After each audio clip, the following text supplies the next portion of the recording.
अल्हम्दुलिल्लाह।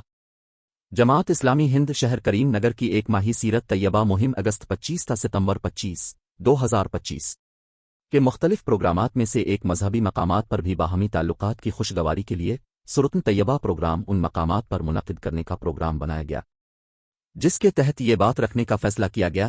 करीम नगर के गिरविद्वारा प्रबंधक कमेटी के सामने जब इसका इजहार किया गया तो उन्होंने इस ख्याल का वालहाना इस्तकबाल किया, हमारी तजवीज़ करदा तारीख से कुछ दिन और मुअख्खर करने को कहा, क्योंकि किसी खास प्रोग्राम के तहत पंजाब से एक मजहबी वफद की आमद होनी थी। चुनांचे बरोज़ इतवार 14 सितंबर के दिन प्रोग्राम तरतीब दिया गया। जब जमात इस्लामी करीम नगर का वफद गिरविद्वारा पहुंचा तो उन्होंने बड़ी गर्म जोशी से इस्तकबाल किया, बड़ी अपनायत से गुफ्तगू हुई। मोहतरम खैरुद्दीन साहिब साबिक नाजिम ज़िला करीम नगर, सुहेब अहमद खान साहिब मौजूदा नाजिम ज़िला करीम नगर और कन्वीनर सुरतन तैयबा मुहिम मोहम्मद नईम अल-दीन साहिब ने मुखातिब किया, इस तरह के प्रोग्रामात की ज़रूरत है ताकि मुख्तलिफ मज़ाहिब के अफराद आपस में एक दूसरे की इबादत गाहों में आते रहें, जिससे आपसी ताल्लुकात मजबूत होंगे, गुफ्तगू होगी, गलत फहमियाँ दूर होंगी, तोहफे तहाइफ मान सम्मान का लेन दीन होगा, प्रोपेगेंडों के इजाले के मौका फराहम होंगे। अल्लाह ताला रसूल अल्लाह के पैगाम को आम करने और अब के मिशन पर हमें काम करने की तौफीक अता फरमाए। आमीन सुम आमीन या रब अल आलमीन।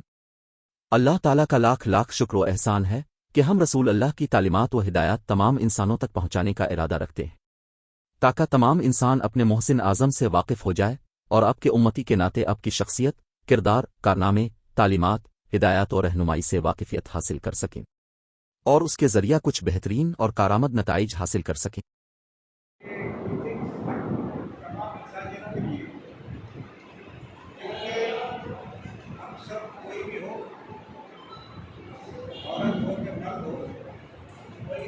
दुनिया में नहीं आए तो मैं मच के ऐसे पैदा औरत इस आयु से पैदा नहीं तो औरत के हमारे पैदा होने में हमारा कोई अपना चांस नहीं, हमको उस सृष्टिकर्ता ने हमको पैदा किया।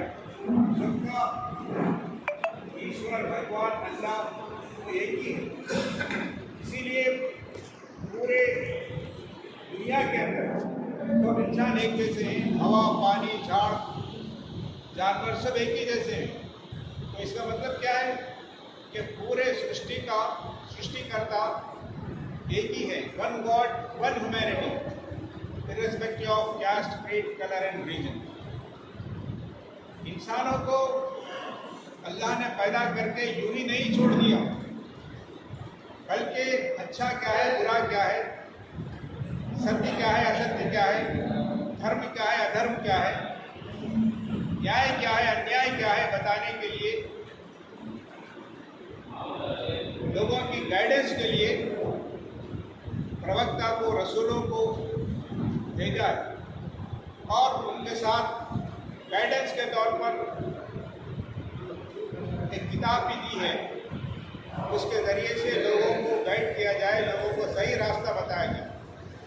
क्योंकि आप भी अगर अपने बच्चों को तालीम और तरबियत नहीं देते, अच्छी शिक्षा नहीं देते और वो बच्चे गलत काम करते हैं तो लोग क्या कहेंगे, बच्चों को पैदा करना छोड़ देना यही काम है क्या इनका?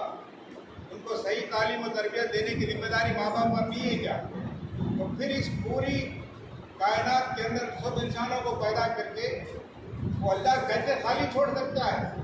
तो उनकी गाइडेंस के लिए महापुरुषों को, नबियों को, रसूलों को भेजा ताकि उनको बताया जाए कि सही क्या है, गलत क्या है।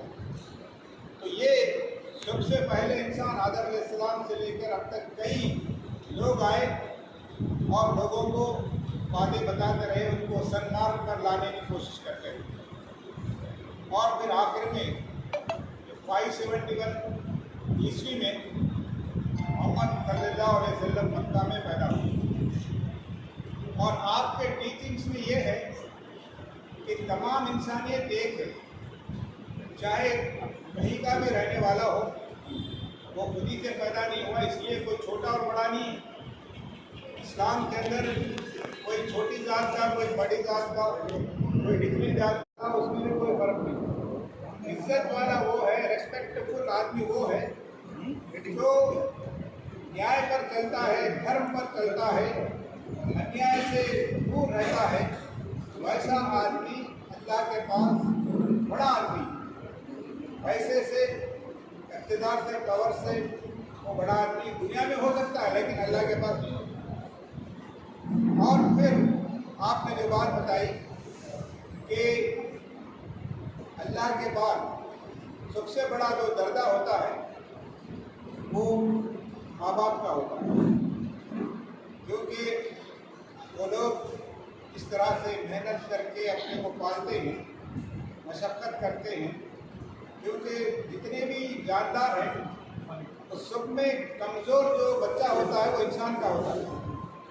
दूसरे जो परिंद चरिंद जानवर हैं उनके बच्चे पैदा होते ही वो चलते हैं, फिरते हैं, खाते पीते सब करते हैं, लेकिन इंसान के बच्चे को बहुत मेहनत करना पड़ता है। 2 साल तक तो माँ बाप उसके पीछे लगना पड़ता है। इसीलिए कहा गया कि जब तुम बड़े हो जाएं, तुम्हारे माँ बाप ज़ईफ़ हो जाए तो उनको उफ्तर मत दो, उनको झिड़क कर जवाब मत दो, उनके सामने विनम्र के साथ रहो, क्योंकि तुम जितने ही प्रार्थना करो, कितने ही दान धर्म करो, लेकिन तुम अपने माँ बाप की सेवा नहीं करते तो तुमको मोक्ष हासिल नहीं हो सकता।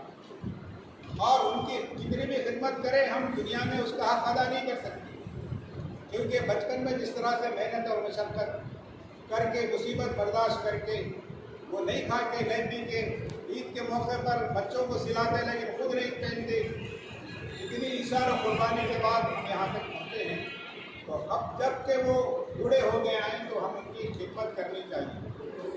मरने के बाद बड़ी दावतें करना, खिलाना पिलाना, उससे क्या फ़ायदा, जिंदा जब तक रहें। आज आप तमाम के यहाँ पे रिलीजियस प्लेस जाकर बड़ा अच्छा दिखा, बड़ा शांति महसूस हुई। जब गुरुद्वारा में आए हम समझते थे कि खाली सिख भाई वहाँ पे आते हैं, लेकिन वहाँ पर हमें पहुँच के बहुत अच्छा लगा, इसलिए आप तमाम का बहुत शुक्रिया।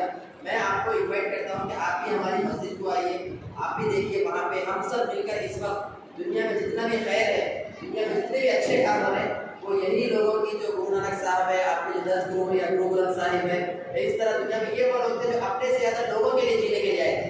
और प्रवक्ता मोहम्मद के यही टीचिंग्स को लेकर हम आपके पास आए। ये जो मंथ है उनका बर्थ मंथ है, उसी को फैलाने के लिए हम सत्य साई मंदिर जा रहे हैं, आपके पास आए, क्रिश्चियन चर्च को जा रहे हैं, तो इसी के लिए हम यहाँ पर आए थे। आपका बहुत बड़ा शुक्रिया।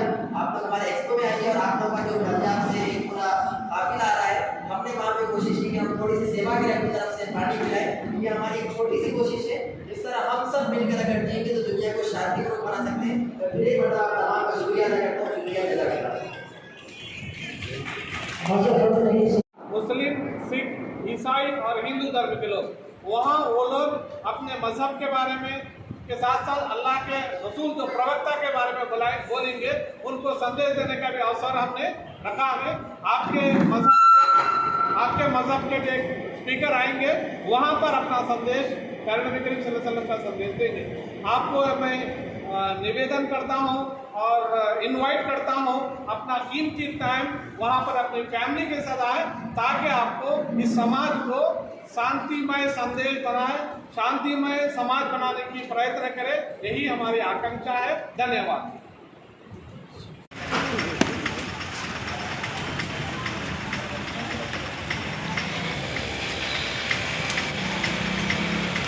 हम